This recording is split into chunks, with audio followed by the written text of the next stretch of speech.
Friends Thandalai மெல்ல பேசி இன்றைய எபிசோடில் என்ன நடக்கலாம் அப்படிங்கிறத பற்றி பார்க்கலாம். இன்றைக்கான எபிசோட் இன்ட்ரெஸ்டிங்கான சுவாரஸ்யமான எபிசோட் அப்படின்னே சொல்லலாம். பரமன் இளமதியை பிரிக்கிறதுக்காக கலாமா பெரிய ஒரு திட்டம் போட்டு பரமனை வெளிநாட்டுக்கு அனுப்புறதுக்காக ஏற்பாடு பண்ணாங்க. கடைசி நேரத்தில் பார்த்தோம் அப்படின்னாக்கா இளமதி செஞ்ச ஒரு வேலையால் இப்போ பரமனால் வெளிநாட்டுக்கு போக முடியாமல் வீட்டுக்கு வந்துட்டார். அதுக்கு காரணம் அந்த கசகசா பாக்கெட்டில் இருந்துச்சு அப்படிங்கிறது தான். உடனே அது சம்மந்தமாக கலா வந்து இளமதி கிட்ட பேசி நீ ஜெயிச்சிட்டேன்னு நினைக்காத பார்வனை நான் என்னெல்லாம் பண்ணுறேன் அப்படி இப்படிங்கிற மாதிரிலாம் வீரவசனம் பேசிக்கிட்டு இருக்காங்க. இன்னொரு பக்கத்து இளமதி ரொம்ப சந்தோஷப்பட்டு அப்படியே அங்கேருந்து கிளம்பி போயிடுறாங்க.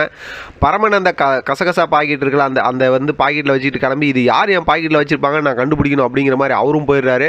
இப்போ இந்த விஷயத்தெல்லாம் பார்த்தோம் அப்படின்னா இளமதி நர்மதா கிட்ட ஃபோன் பண்ணி நீ எனக்கு கொடுத்த ஐடியாவால் தான் கடைசியில் அந்த வேலையே முடிஞ்சு அப்படின்னு சொல்லும்போது அவங்க அதாவது நர்மதாவோட ஹஸ்பண்ட் வெளிநாட்டில் இருக்கார்ல அவர் சொன்ன தகவல் தான் இது அப்படிங்கிற மாதிரிலாம் அவங்க பேசிக்கிட்டு இருக்காங்க. இன்னொரு பக்கத்து பரமன் வந்து ஒரு முள்ளுக்காடு மாதிரி ஒரு இடம் இருக்குது, அதாவது அவுட்டரில் அந்த இடத்துல நின்று இது என் பாக்கெட்டில் வச்சவன் என் கையில் கிடைக்கட்டும் பாரு நான் என்ன பண்ணுறேன் அப்படி இப்படிங்கிற மாதிரிலாம் அது சம்மந்தமாக யோசித்து பேசிக்கிட்டு இருக்காரு. அந்த நேரத்தில் தான் நம்ம ஏற்கனவே ப்ரொமோவில் பார்த்த மாதிரி அந்த இடத்துக்கு பெருசு வராங்க.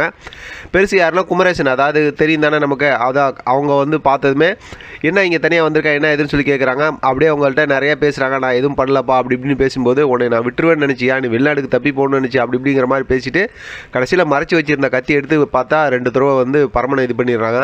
அதனால் பரமன் வந்து அப்படியே ரொம்பவுமே ஒரு மாதிரி ஆயிடுறாரு. கடைசியில் பார்த்தோம் அப்படின்னாக்கா அதை செஞ்சுட்டு அங்கேருந்து அதான் குமரேசன் கிளம்பி போயிடுறாரு. பரமன் அப்படியே கொஞ்ச நேரம் கழிச்சு அப்படியே மயங்கி கீழே விழுந்துடுறாங்க. வீட்டுக்கு வந்த குமரேசன் பார்த்தோம்னா காந்திமதி கிட்ட வந்து இந்த விஷயத்த சொல்கிறாங்க. காந்திமதி ரொம்ப சந்தோஷப்படுறாங்க. சரி நீங்கள் போலீஸ் ஸ்டேஷனில் போய் சரண்டர் ஆகிடுங்க அப்படிங்கிற மாதிரி சொல்கிறாங்க. இப்போ பார்த்தா குமரேசன் சரின்னு சொல்லிட்டு இவங்கெல்லாம் பேசிட்டு அங்கேருந்து கிளம்பி இவங்க நேராக அவர் அங்கேருந்து போயிடுறாரு. இப்போ வீட்டுக்கு பார்த்தோம் அப்படின்னாக்கா ரஞ்சிதா ரொம்ப பதட்டமாக வந்து கலாக்கிட்ட இந்த விஷயத்த சொல்கிறாங்க, யாரோ குத்தி போட்டாங்க அப்படின்னு.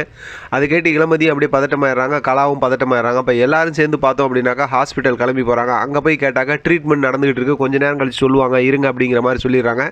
இப்போ வெளியில் பார்த்தோம் அப்படின்னாக்கா கலா இளமதி ரஞ்சிதா எல்லாம் நிற்கிறாங்க. உள்ளுக்கு பார்த்தா பரமனுக்கு ட்ரீட்மெண்ட் நடந்துகிட்டு இருக்குது. அதே நேரத்தில் இன்னொரு பக்கத்து பார்த்தோம் அப்படின்னாக்கா குமரேசன் போலீஸ் ஸ்டேஷன் போய் அங்கே செந்தில் ஒருத்தவங்க அவங்களாம் இருப்பாங்களா செந்தில் இருப்பாங்க, இன்னொருத்தவங்க இருப்பாங்களா நல்ல போலீஸ் ஒருத்தவங்க இருப்பாங்களா அவங்கள்ட்ட போயிட்டு இந்த மாதிரி ஒரு கொலை பண்ணிட்டேன் அப்படிங்கிற மாதிரி சரண்டர் ஆகி இந்த விஷயத்தெல்லாம் சொல்கிறாங்க. எல்லாரும் அப்படியே அதிர்ச்சி ஆகிறாங்க. அதே நேரத்தில் இங்கே ஹாஸ்பிட்டலில் பார்த்தோம்னா பரமனுக்கு ட்ரீட்மெண்ட் நடந்துகிட்டு இருக்குது. வெளியில் அதான் இளமதி பார்த்துட்டு அதை அப்படியே அழுதுகிட்டு இருக்காங்க. பரமன் உனக்கு ஒன்றும் ஆகிடக்கூடாது, நீ நல்லபடியாக வந்துடணும் அப்படிங்கிற மாதிரி சொல்லிட்டு இன்றைக்கான எபிசோட் ரொம்பவுமே எமோஷனலாக முடிச்சிருக்காங்க. பார்க்கலாம் அடுத்து என்ன நடக்குதுன்னு.